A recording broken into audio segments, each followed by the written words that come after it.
आज आमच्या वाटलूज गावातील म्हसोबा देवाची जत्रा।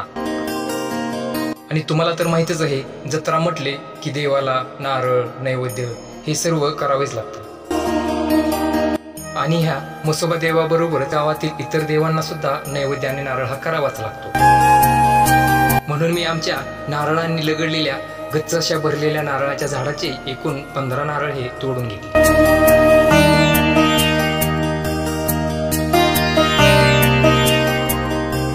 फक्त 5 मिनिटांमध्ये हे सर्व 15च्या 15 नारळ मी आमच्या त्या नारळ सोलण्याच्या यंत्राने अगदी अलगदपणे सोलून घेतले।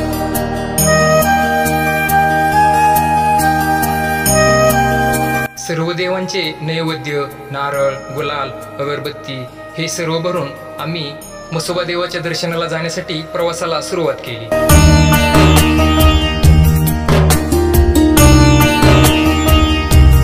आमच्या घरापासून पश्चिम दिशेला भीमा नदीच्या किनाऱ्यावरती असणारे हे म्हसोबाचे मंदिर हे साधारण 3 किलोमीटरच्या अंतरावरती आहे।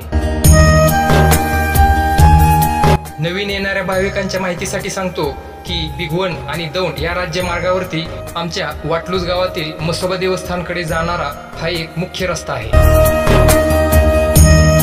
ह्या भिगवण आणि दौंड या राज्य मार्गापासून हे म्हसोबाचे मंदिर 2 किलोमीटरच्या अंतरावरती आहे। घनदाट अशा जंगलातून मंदिराकडे जाणारा रस्ता हा थोडासा वळणावळणाचा असा आहे। फायनली आम्ही म्हसोबा देवस्थान या ठिकाणी येऊन पोहोचलो।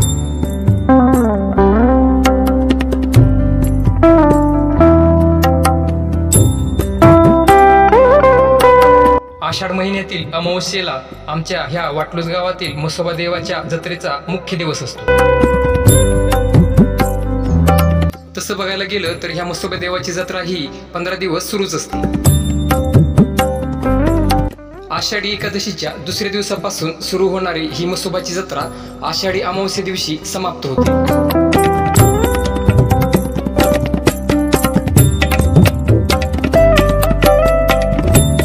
महाराष्ट्रातील ग्रामदेवता लोकदेवता म्हणून प्रसिद्ध असलेल्या ह्या आमच्या वाटलूज गावातील म्हसोबा देवाविषयी मी तुम्हाला थोडक्यात माहिती सांगतो। पुणे जिल्ह्यातील दौंड तालुक्यातील वाटलूज या गावातील भीमा नदीच्या किनाऱ्यावरती निसर्गरम्य अशा ठिकाणी म्हसोबा देवाचे हे मंदिर स्थानापन्न आहे। मिळालेल्या माहितीनुसार कोकणातील एका गायीच्या खुरातून या म्हसोबा मंदिराचा या ठिकाणी वाटलूज येथे उद्धार झाल्याचं आपल्याला ऐकायला मिळते।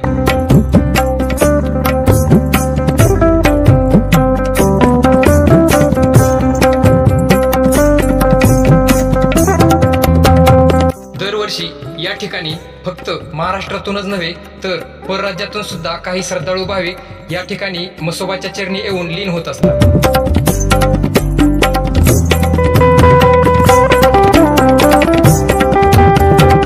या ठिकाणी काही भाविक आपले नवस पूर्ण करण्यासाठी या म्हसोबा देवाला कोणी चांदीचा पाळणा अर्पण करतात तर कोणी घंटी अर्पण करतात। तसेच काही श्रद्धाळू भाविक बोकड आणि कोंबड्या कापून सुद्धा आपले नवस हे पूर्ण करत असतात। कोणी नोकरी लागावे म्हणून, कोणी संतती प्राप्तीसाठी तर कोणी इतर काही गोष्टींसाठी या ठिकाणी येऊन 3 लिंबांची गुढी लावत असतात। देवापुढे 3 लिंबांच्या लावण्यात येणाऱ्या गुढीबद्दल मी तुम्हाला थोडक्यात सांगतो। म्हणजे बघा, या ठिकाणी येणारे जे भाविक असतात ते भाविक आपल्या मनातील अडीअडचणी हे या ठिकाणच्या ससानी बंधू या पुजाऱ्यांना सांगत असतात। आणि मग येथील पुजारी एकावर एक असे 3 लिंब मांडतात आणि त्यानंतर ते देवाकडे विनवणी करतात की जर ह्या भाविक भक्ताची इच्छा पूर्ण होणार असेल तर ह्या लिंबांच्या गुढीचा उजवा कौल दे। म्हणजे एकावरती एक रचलेली 3 लिंबे उजव्या साईडला पडली तर त्या भाविक भक्ताची मनातील इच्छा ही पूर्ण होणार असते। आणि जर ती गुढी विरुद्ध दिशेने म्हणजे डाव्या दिशेने जर पडली तर त्या भाविक भक्ताची इच्छा ही पूर्ण होणार नाही। अशी ह्या 3 लिंबांच्या गुढीचे महत्व आहे। हे म्हसोबा मंदिर भीमा नदीच्या किनाऱ्यावरती अतिशय निसर्गरम्य अशा वातावरणामध्ये आहे।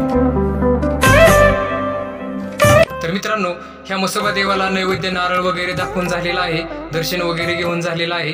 तर आता वेळ झालेली होती ह्या म्हसोबा देवाच्या बरोबरच इतर देवांना नैवेद्य नारळ करण्याची।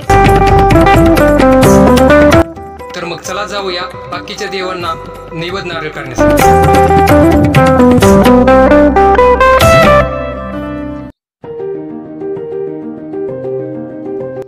ह्या देवाचं नाव आहे लमान बाबा।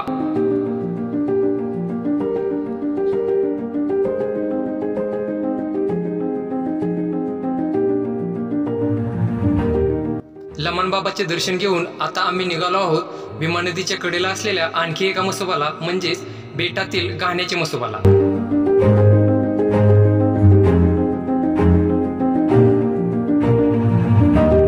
हा गाण्याचा मसोबा म्हणजे इनाम आणि बेट या ठिकाणच्या सर्व शेतकऱ्यांचे संरक्षण करणारा मसोबा म्हणून हा गाण्याचा मसोबा प्रसिद्ध आहे।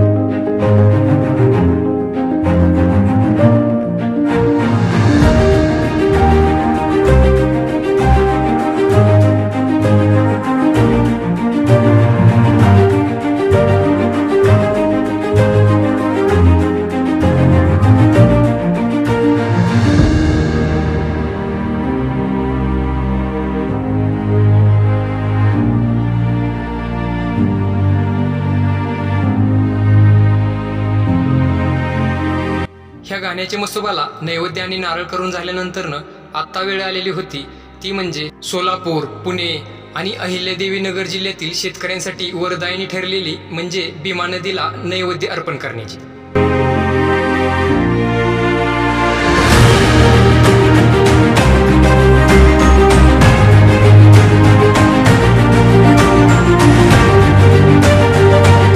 तर मित्रांनो, आता आम्ही चाललो आहोत वाटलूच आणि नायगाव या दोन गावांच्या हद्द जोडणाऱ्या वेशीवरती म्हणजे शिवच्या आईला नैवेद्य आणि नारळ करण्यासाठी।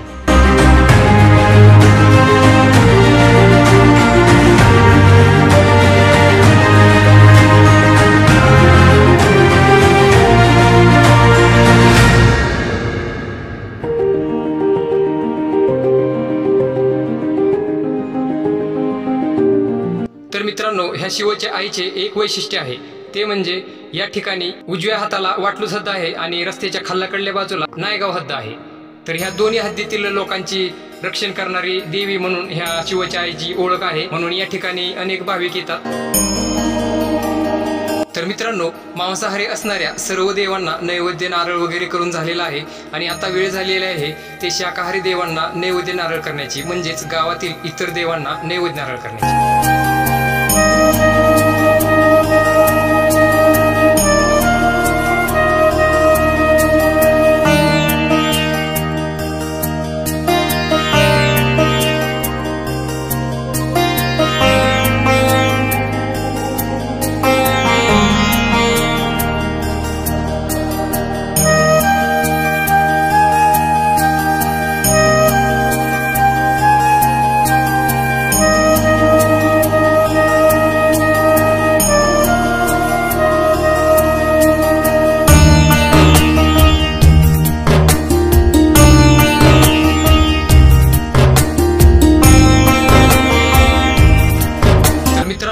हा व्हिडिओ तुम्हाला कसा वाटला ते कमेंट करून नक्की कळवा आणि व्हिडिओ आवडला असेल तर नक्की लाईक करा आणि आपल्या सुचित टॉक्स या YouTube चॅनलला नक्की सबस्क्राईब करा। धन्यवाद मित्रांनो।